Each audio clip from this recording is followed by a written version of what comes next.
बिस्मिल्लाहिर्रहमानिर्रहीम। अस्सलाम वालेकुम। आप देख रहे हैं मुझे मेरे यूट्यूब चैनल पर और मैं मुज़म्मिल अवान। और जुडिशल कमीशन ऑफ पाकिस्तान ने 6 जजेस के नामों की मंजूरी दे दी है। 6 जजेस सुप्रीम कोर्ट ऑफ पाकिस्तान के जज की हैसियत से हलफ उठाएंगे। 6 जजेस का इजाफा हो जाएगा सुप्रीम कोर्ट में। और वैसे तो 8 जजेस के हवाले से इजलास हुआ था, लेकिन चूंकि 6 जजेस के नामों की मंजूरी दे दी गई है, वो जजेस कौन से उनके ऊपर बात करूंगा। और दूसरा मामला ये है कि जो सुप्रीम कोर्ट ऑफ पाकिस्तान के 2 मोस्ट सीनियर जज साहिबान हैं, जस्टिस मंसूर अली शाह जो सुप्रीम कोर्ट के मोस्ट सीनियर जज हैं, और जस्टिस मुनीब अख्तर जो मंसूर अली शाह के बाद मोस्ट सीनियर जज हैं, दोनों जजेस ने जुडिशल कमीशन के इजलास में ना सिर्फ इस इजलास का बायकॉट किया बल्कि इसकी मुखालफत की। और उन्होंने कहा कि 26वीं आईनी तरमीम, उन्होंने बहुत से हवाले दिए। फिर जस्टिस मंसूर अली शाह के खत का हवाला दिया गया जिसकी जस्टिस मुनीब अख्तर ने तायद की।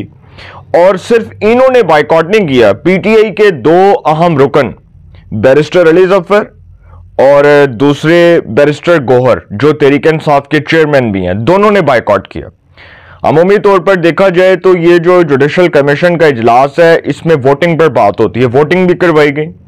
अब इसमें 4 जो अरकान हैं उन्होंने इस कार्रवाई का बायकॉट किया और इस इजलास को chief justice of Pakistan justice Yahya Afridi head कर रहे थे। वो इस इजलास को नहीं रोक सकते थे। देखें, जब इतना अहम इजलास है जजेस के हवाले से नाम फाइनलाइज होने हैं, कौन कौन से जजेस को सुप्रीम कोर्ट ऑफ पाकिस्तान का जज बनाना है, उनके हवाले से नामों को फाइनलाइज करने के लिए ये जुडिशल कमीशन का इजलास जो है इसको कॉल किया गया और इतने बड़े इजलास का बायकॉट कर दिया गया। जस्टिस जमाल खान मंदोखेल ने तहरीक इंसाफ के जो 2 अहम रुकन हैं, एक बैरिस्टर अली गौहर जो चेयरमैन पीटीआई हैं और दूसरे barrister Ali Zafar, senator barrister Ali Zafar जो एसएम जफर के साहिबजादे हैं। देखें, बैरिस्टर अली जफर का वकालत में बहुत नाम है और वो पाकिस्तान के एक बड़े प्रोमिनेंट लॉ एक्सपर्ट भी रहे हैं। वो बड़े ज़बरदस्त वकील हैं, बड़े मायनाज और बड़े दबंग वकील हैं, लेकिन उनको ऐसा नहीं करना चाहिए था मेरे लिहाज से। जस्टिस जमाल मंदोखेल ने दोनों को रोका, बैरिस्टर अली गौहर को भी रोका और बैरिस्टर गौहर को भी रोका, अली जफर को रोका और बैरिस्टर गौहर खान साहब को रोका। तो दोनों को रोकने का मकसद ये था कि ये दोनों इस कार्रवाई का हिस्सा बने, लेकिन दोनों ने कहा कि जी नहीं जी, हमारे तहफ़्फ़ुज़ात हैं, ये जी सब कुछ वन साइडेड हो रहा है, तो हम तो जा रहे हैं जी इजलास छूट कर। ये दोनों ने बायकॉट कर दिया। ये दोनों ने क्या किया, ये दोनों अरकान जो हैं इन्होंने भी बायकॉट कर दिया। और जस्टिस मंसूर अली शाह और जस्टिस मुनीब अख्तर ने भी जो है वो इस इजलास का बायकॉट किया। अब जो 6 जजेस हैं, जिन 6 जजेस के नामों की मंजूरी हुई है, उसमें इस्लामाबाद हाई कोर्ट के chief justice justice Mian Amir Farooq, Peshawar high court के chief justice justice Ishtiaq Ibrahim, Balochistan high court के chief justice justice Hashim Kakar, Sindh high court के chief justice justice Shafi Siddiqui, Sindh high court के जज जस्टिस पेशावर हाई कोर्ट के जज जस्टिस शकील अहमद, और सिंध हाई कोर्ट के जो हैं एक जज हैं, उनका नाम है सलाउद्दीन पनोर। ये 6 जजेस के नामों की मंजूरी हो गई है।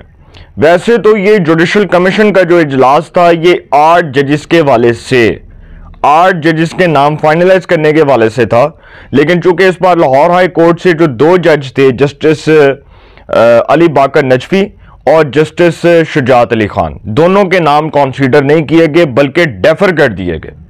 दोनों के नामों को कंसीडर नहीं किया गया बल्कि डेफर कर दिया गया।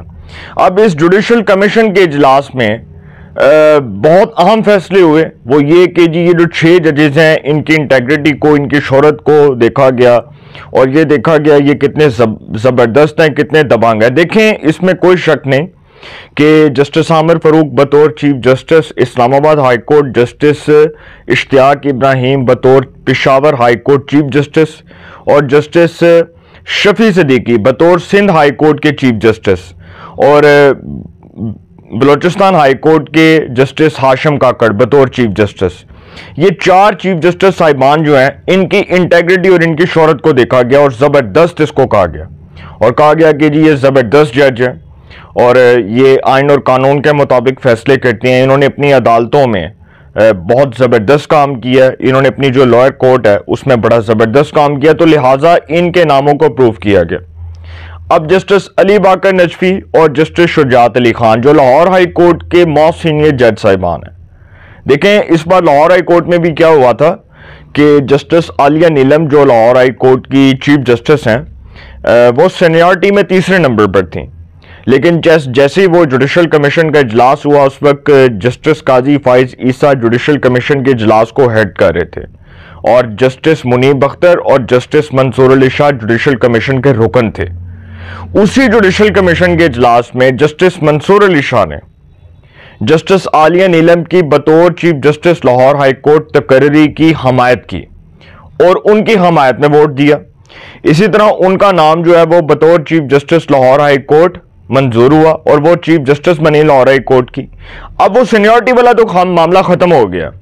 अब दूसरी खबर यह है कि जस्टिस मियां गुल हसन औरंगजेब को सुप्रीम कोर्ट का एक्टिंग जज मुकर्रर करने का फैसला किया गया है। वो इस्लामाबाद हाई कोर्ट के कायम मुकाम चीफ जस्टिस बन गए। अब इससे पहले माजी में ये मिसाल नहीं मिलती, माजी में ये मिसाल जरूर मिलती है कि सुप्रीम कोर्ट ऑफ पाकिस्तान में एडहॉक जज लगे। एडहॉक का मतलब होता है आर्जी जज। अब एक्टिंग जज का तो सुप्रीम कोर्ट में इससे पहले कोई तस्वर नहीं था। उनके वाले से भी खबर पर बात करूंगा। फिर दूसरी खबर यह है कि जस्टिस बाबर सत्तार और जस्टिस सरदार एजाज इसहाक इस्लामाबाद हाई कोर्ट के 2 जजेस से कानूनी अमूर की जिम्मेदारियां वापस ले ली गई हैं। कानूनी अमूर की जिम्मेदारियां वापस ले ली गई हैं और इस हवाले से जो इस्लामाबाद हाई कोर्ट के जो एडिशनल जज हैं जस्टिस इनाम अमीन मिनहास, वो कानूनी अमूर के जज मुकर्रर कर दिए गए हैं। नोटिफिकेशन में कहा गया कि जस्टिस इनाम अमीन मिनहास को फौरी तौर पर कानूनी अमूर का जज मुकर्रर किया जाता है। अब एक जो बड़ी इंपॉर्टेंट खबर है वो मैंने आपसे करनी है, वो जो इजलास का बायकॉट हुआ है और उस इजलास का बायकॉट किस बुनियाद पर हुआ वो मैं आपके सामने खबर रखने जा रहा हूं।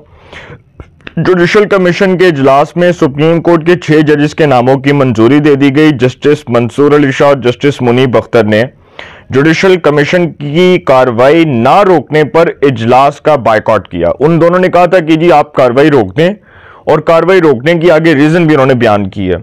जराए ने बताया कि इजलास में 26वीं तरमीम पर फैसले तक इजलास मौखर करने का मुतालबा किया गया, ताहम इस इतराज पर वोटिंग हुई और अक्सरियत से फैसला हुआ कि इजलास जारी रखा जाएगा।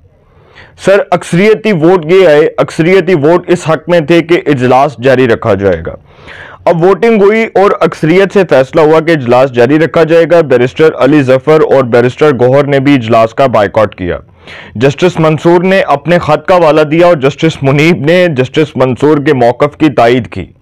जस्टिस मंसूर अली शाह साहब उस इजलास में अपने खत का हवाला दे रहे थे और जस्टिस मुनीब अख्तर साहब उनके खत के मौकफ की तायद कर रहे थे और फिर जस्टिस मुनीब ने जस्टिस मंसूर के मौकफ की तायद की। जस्टिस जमाल मंदोखेल ने बैरिस्टर गौहर और बैरिस्टर अली जफर को इजलास छोड़कर जाने से रोका, मगर दोनों इजलास छोड़कर चले गए। अब आगे की खबर बड़ी इंपॉर्टेंट है। जराए का कहना है कि 4 मेंबरान के बायकॉट के बाद जुडिशल कमीशन का इजलास जारी रखने या मौखर करने पर वोटिंग कराई गई। चीफ जस्टिस ने कहा जिन्हां दा जिहड़ा है ना ए गिला है कि जी असी वन साइडेड खेड रहे हैं, चलो वोटिंग करा लेने हैं। चीफ जस्टिस ने कहा कि हम वोटिंग करवा लेते हैं। जुडिशल कमीशन का इजलास जारी रखने या मौखर करने पर वोटिंग करवाई गई। जुडिशल कमीशन के 4 मेंबरान ने इजलास मौखर करने की राय दी। जुडिशल कमीशन के 4 मेंबरान ने इजलास मौखर करने की राय दी और वो आपको इस फकीर ने, इस दरवेश ने पहले बता दिया था कि वो 4 अरकान में justice Mansoor Ali Shah, justice Munib Akhtar, justice Mansoor Ali Shah, justice Munib Akhtar, उसके बाद वो बैरिस्टर अली जफर और बैरिस्टर गौहर, ये 4 ने तो जी मुखालफत कर दी कि जी इजलास जारी रखा जाए। चीफ जस्टिस ने इसके ऊपर भी वोटिंग करवाई कि अगर किसी का कोई गिला शिकवा है, किसी के कोई तहफ़्फ़ुज़ात हैं तो हम इस पर वोटिंग करवा लेते हैं, क्योंकि अगर वोटिंग करवा ली जाएगी तो जिसके अक्सरियती वोट होंगे उसके हक में फैसला आ जाएगा। फिर जब वोटिंग हुई तो पता चला कि जी अक्सरियत जो है वो हुकूमत की साइड की है। जुडिशल कमीशन में देखें ना, अक्सरियत हुकूमत की है। इस वक्त जो है वो जुडिशल कमीशन में अटॉर्नी जनरल है, वज़ीर कानून है, उसके बाद हुकूमती अरकान है, उसके बाद जस्टिस अमीनुद्दीन साहब हैं, जस्टिस जमाल खान मंदोखेल हैं, और भी हुकूमत को तो फिर आपको पता है फिर जुडिशल कमीशन की जो रुकन है अख्तर हुसैन, वो बहुत देर से जुडिशल कमीशन के रुकन है। और आई थिंक जब जस्टिस गुलजार थे तब भी वो उस वक्त जुडिशल कमीशन के रुकन थे। बंदयाल साहब की दफ़ा तो मुझे याद है वो थे। तो जुडिशल कमीशन ने एक शरीयत से फैसला करते हुए इजलास जारी रखने का फैसला किया। अब ये थी जी खबर, ये तो मैंने आपके सामने रख दी। अब सुप्रीम कोर्ट ऑफ पाकिस्तान में जो जजेस हैं वो 6 मज़ीद जजेस का इजाफा हो गया। जस्टिस आमर फारूक, जस्टिस इश्तियाक इब्राहिम, जस्टिस हाशम काकड़, जस्टिस शफी सदीकी, जस्टिस क्या नाम है उनका, शकील अहमद, और जस्टिस सलाउद्दीन पनहोर, मतलब 6 जजेस तो आ गए। अब 2 जजेस जो होंगे उसका बाद में फैसला होगा। जुडिशल कमीशन का जो नेक्स्ट जो इजलास कॉल अप किया जाएगा उसमें हो सकता है कि 2 मजीद जजेस के नामों की मंजूरी का फैसला हो जाए, और वो किस सूबे से लिए जाएंगे ये भी फैसला हो जाएगा। अब जस्टिस आमर फारूक साहब के हवाले से एक जो बड़ी इंपॉर्टेंट खबर है वो ये है कि जस्टिस आमर फारूक साहब जो हैं उनको सुप्रीम कोर्ट का एक्टिंग जज बनाने का फैसला हुआ है। और ये खबर ये है कि ज़राए का कहना है कि जस्टिस आमर फारूक कह रहा हूँ, सॉरी, जस्टिस मियां गुल हसन औरंगजेब, जस्टिस मियां गुल हसन औरंगजेब को बतौर एक्टिंग जज सुप्रीम कोर्ट तैनात करने की मंजूरी दे दी गई है। अब देखें, सुप्रीम कोर्ट के एक्टिंग जज का मतलब क्या है? पहले तो होता था ना कि एडहॉक जज आर्जी जज होगा। अब उस खबर के वाले से मैं बात करने जा रहा हूं। जस्टिस मियां गुल हसन औरंगजेब इस्लामाबाद हाई कोर्ट के कायम मुकाम चीफ जस्टिस बन गए, और जस्टिस गुल हसन औरंगजेब की बतौर एक्टिंग जज सुप्रीम कोर्ट तकर्री आर्टिकल 181 के तहत की गई, 181 के तहत की गई।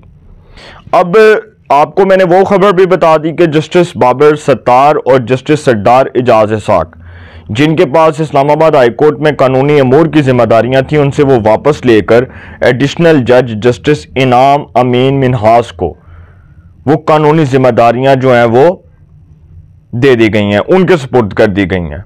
तो सर जस्टिस मोहसिन अख्तर कियानी साहब इस्लामाबाद हाई कोर्ट में रहेंगे, और justice Sarfaraz Dogar chief justice बनेंगे इस्लामाबाद हाई कोर्ट के। देखिए ना, ये सारा कुछ जो किया गया, अगर ये जस्टिस मियां गुल हसन औरंगजेब को चीफ जस्टिस बनाना होता है इस्लामाबाद हाई कोर्ट का, तो ये सब कुछ ना होता।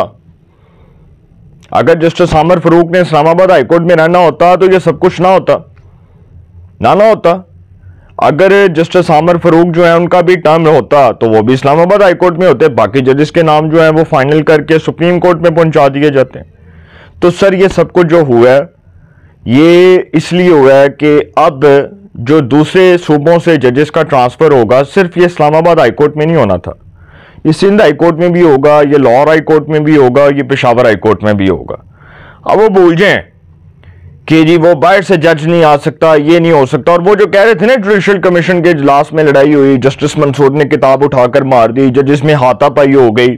सर मैं इस हुकूमत से, इस अदलिया से, इस रियासत से रिक्वेस्ट करूंगा कि ये जो फेक न्यूज़ फैलाने वाले डॉलर खोर हैं, इनके खिलाफ कानूनी कार्रवाई अमल में लाई जाए, और पैका ऑर्डिनेंस के तहत, जो पीका ऑर्डिनेंस है उसके तहत इनको गिरफ्तार करके इनको कड़ियां लगाकर जेल में डाला जाए।